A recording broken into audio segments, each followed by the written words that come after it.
Man, I never thought Sauce Walka would do that. I used to think y'all were wild for saying in the comments that he backdoored his artist that got killed in Memphis. But after seeing that, I had to dig deeper. Now, I can't really defend him anymore. Either Sauce is moving reckless, or he's the backdoor king, and neither makes sense. What flipped it for me? The recent interview with Sauce that dropped, where he casually shouted out Sayso P's top ops. After everything that went down, you're gonna name drop him? Like, y'all cool? Either Sauce is out of his mind, or there's way more to the story than we thought. If you've been online, then you already know that Sayso P's mom and cousin both assigned blame to Sauce Walka, and claim that Sayso P was set up and backdoored. So the cousin would write this: "Stop lying on my cousin's name, straight up.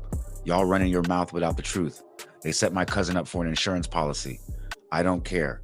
F Sauce Walka." Toya Rain would say that Ain't Tank was loyal, and he was loyal to the wrong people, and he was actually set up. And here's where it gets even wilder. Knowing damn well that Sayso P's families looked at him funny, he still thought it was a good idea to hop on Wicked Films and shout out them dudes. Of all people, out of everyone he could have named, Sauce had the whole world to choose from, but instead he chose the same group of people that had Sayso P's family side-eyeing him. Now tell me how that makes sense. Still gotta conquer, still gotta achieve. I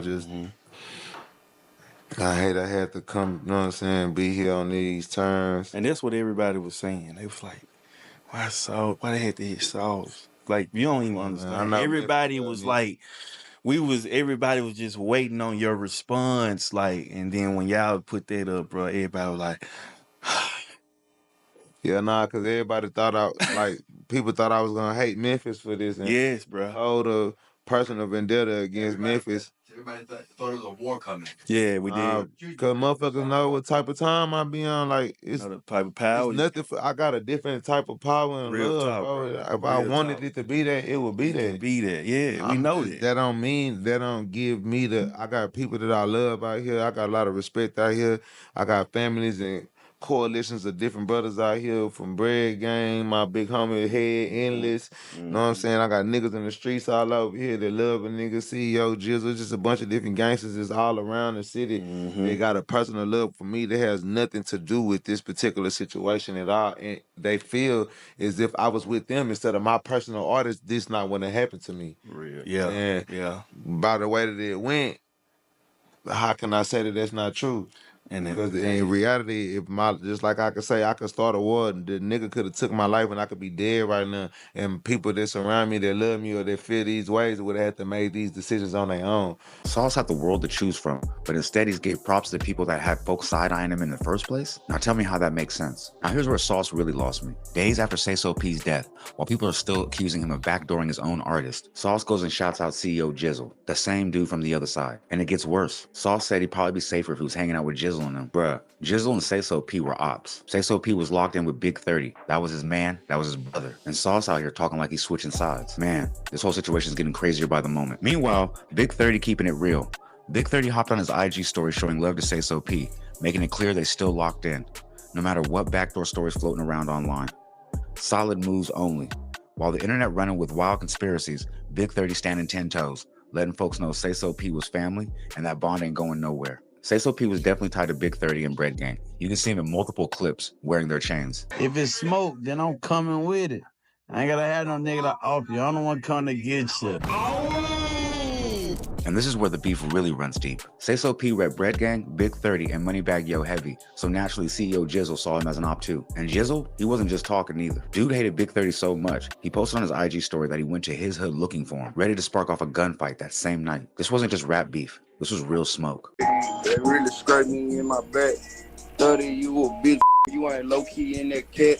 Hit your ass low, hit your fat ass in your back. Homie You ain't ducking these switches cause you don't move that fast.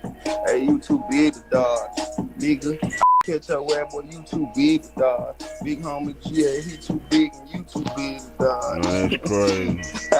Hey, y'all too big to dodge. X's on the wall, nigga. Fuck, turn around. Well, that's a see them X's on the wall, nigga. Where we at, nigga? Yeah. See them X's on the wall, nigga. My nigga laugh like dog. He like it. I see them X's on the wall, nigga. Where we at, nigga? Fuck, you turn around. See them X's on the wall, nigga. Where we at, nigga? The boy got this thing. Yeah. see them X's on the wall, nigga. Where you at? Let's not get it twisted. This is not some playground rap feud. This is real life, where Bread Gang, Big 30, and CEO Jizzle are knee-deep in a situation where lines got drawn and it's way past talking. And guess who made it uglier? When Sayso P passed, the first one to jump on the disrespectful bandwagon was CEO Jizzle. And not just Sayso P. He went out of his way to sneak diss his best friend, Baby Draco, as well. It was almost like he was waiting for this moment. This whole thing's messy, and CEO Jizzle made sure to throw gas on the fire. He's going to post, y'all check on Drake Baby for me. So-called being funny. And Drake Baby is Sayso P's best friend. So I guess he was trying to be funny after Sayso P got shot.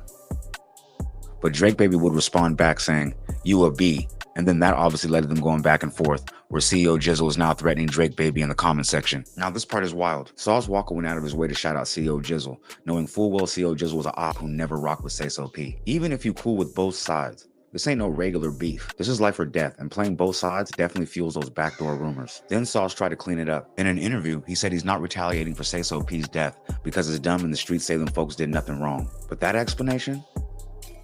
That one ain't adding up. I mean, you know, I took the risk and came to my brother's hometown with him. I stood next to him, and that's just a part of the streets. Like, you gotta take the good in with the bad. You sit next to a target, you become a target, no matter how you want to look at it. You know what I'm saying? Like, it's a casualty of war.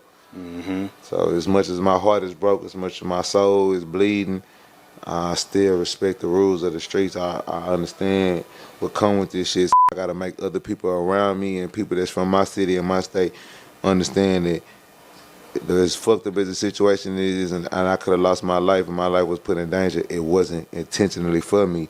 And motherfucker could have took my life and they didn't. Now this part don't sit right. Rainwater says the shooters gave Sauce Walka a pass when they saw him. But Sauce Walka confirms that they saw him hit the ground and chose not to shoot him. And because of that pass, Sauce acting like he's grateful that they spared him. So I guess there's no get back. He pretty much sees it as, since they only took Sayso P's life, there's no reason to retaliate. But who leaves a witness that saw everything? And that's where it gets a little fishy. Now if Sauce is really more closer to CEO Jizzle than Big 30 and Sayso P, that means he just sacrificed him to stay in Jizzle's good graces? And even that just seems like bizarre behavior. But right now, folks are questioning everything. You know what I'm saying? So, good men down here from different cities and states, including mine, around here ready to do whatever by snapping my finger in retaliation to what happened to me and my little brother. But as much as it hurt my soul and it really break me down, I'm damn near getting emotional right now thinking about this shit. I can't retaliate because that's not righteous. Because my brother had his own dealings as a man that a nigga respect. And a motherfucker had the opportunity to make me 100% accountable for the same thing that they felt, whatever the situation is, because I still don't know what the situation is with my brother, but whatever it was, they could have held me the same level of accountable that they did him and took my life for no reason the same way.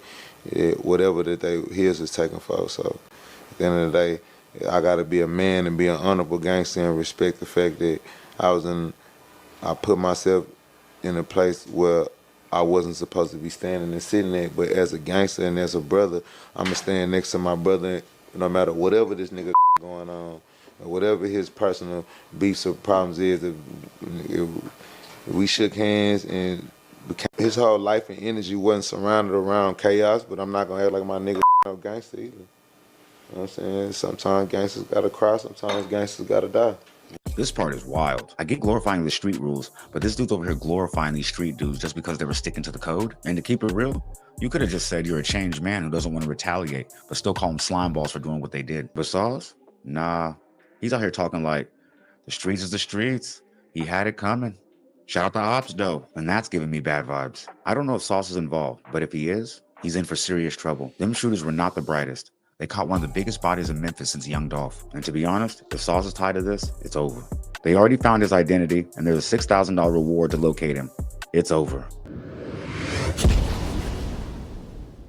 For the first time, I'm genuinely confused. I'm really sitting back trying to piece everything together, and for the first time, I got nothing. I really don't know what to believe. I'm praying Sauce Walka wasn't involved, just another victim in the case. But here's why it don't add up for me. Even if you look at the footage, it doesn't seem like they were aiming for Sauce. The shooters were locked in on Sayso P, and a couple strays just happened to hit Sauce's legs. That definitely kills the setup narrative. If this was a backdoor, why would Sauce get hit too? That alone pokes holes in the theory that Sauce set this up. Because if he did, why would he risk taking a bullet?